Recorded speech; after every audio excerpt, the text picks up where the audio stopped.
Hello everyone, welcome to my General Hospital official channel. I hope everyone is having a wonderful day. Before we begin, please hit the subscribe button and give this video a thumbs up. Lucy complained to Scott at Metro Court that she was going to hand over 51% of deception to Tracy. Laura approached and asked her to talk with Scott right away. Laura questioned Scott in a hidden corner about his decision to represent Cyrus. Laura inquired as to how Scott was compensated to represent Cyrus, given that Cyrus had stated that he had given away all of his money. Scott remembers Cyrus mentioning a foundation that assisted with prisoner reform. Laura recognized the fund was one to which Cyrus had donated money, and she accused Cyrus of only looking out for himself. Laura inquired whether Scott honestly believed Cyrus deserved to be released. Scott acknowledged that Lee Baldwin would be disappointed with him, but he explained that he needed to keep his law firm going. "Do you want me to be chasing ambulances for the rest of my life?" Scott let out a growl. Laura left after receiving an alert on her phone.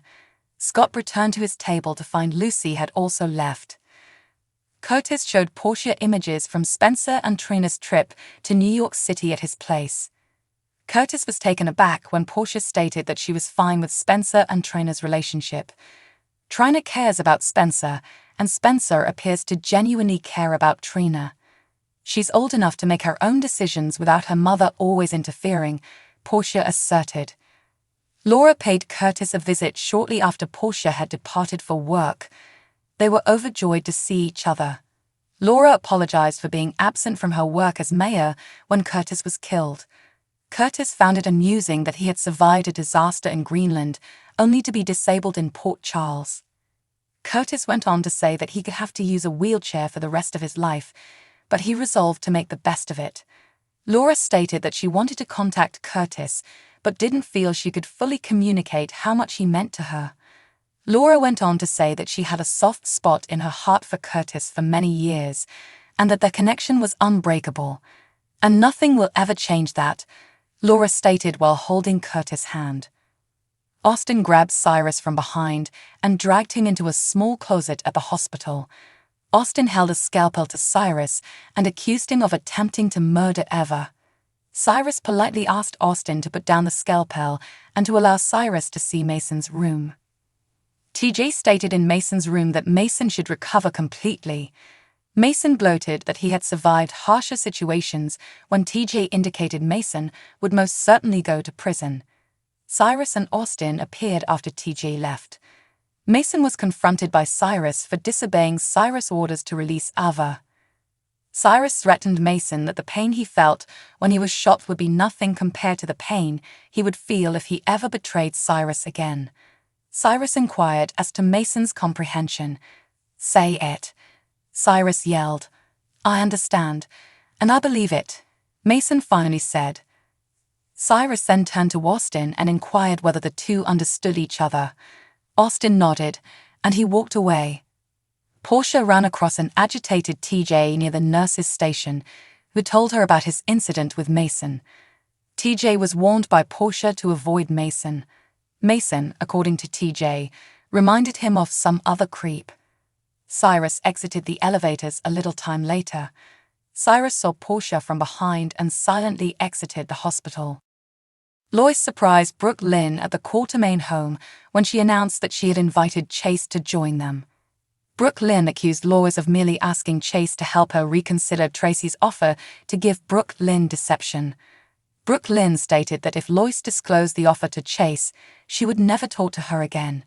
Lois urged Brooke Lynn to play one of Blaze's songs after Yuri introduced Chase, and she forced Chase to sing along.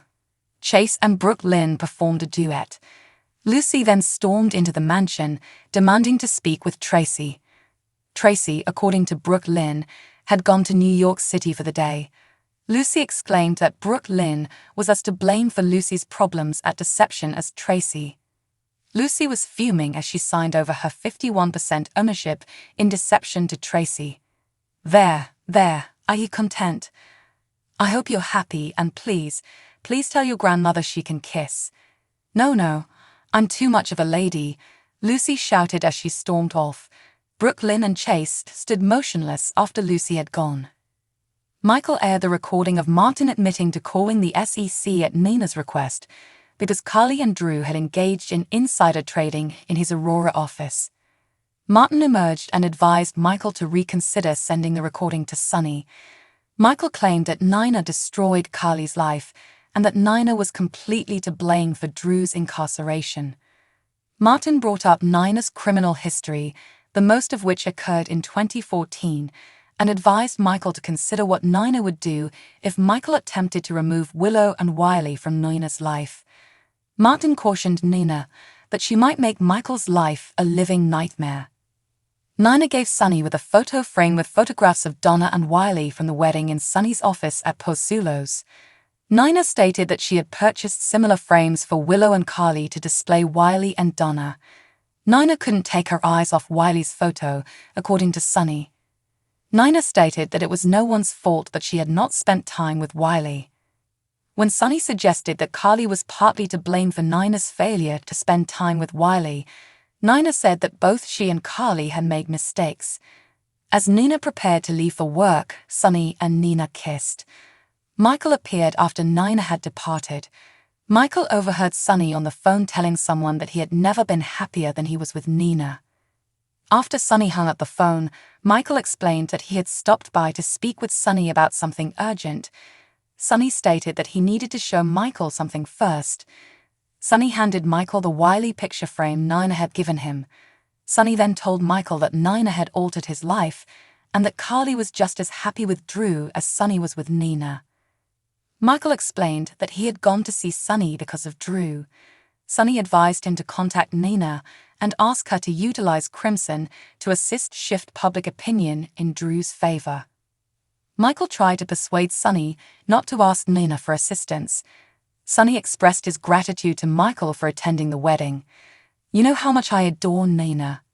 Like you and Willow, I want this to last forever," Sonny remarked. Michael stated that he needed to go back to work. Michael had stopped by to tell Sonny something important, Sonny remembered. Michael declared that he would address the situation on his own. Sonny stated that Michael may come to him at any time and that he loved Michael. Sonny hugged Michael with his arms around him. Michael called Crimson from outside Sonny's office to see whether Nina was at her office. "No message, no message. Are you expecting her to return soon?" "Good. I'll talk to her when I see her," Michael said over the phone before leaving. Nina returned to Metro Court and noticed Martin alone at the bar. Nina claimed that Martin had disappointed her. He expressed regret. When Martin believed Nina was referring to a business concern rather than his admission to Michael, he failed to inform Nina that Michael was aware she had authorized Martin to notify the SEC regarding Drew and Carly's insider trading. So what do you guys think about this update? Let me know in the comments below. And if you like my videos, please press like and subscribe for more. I'll see you guys next time.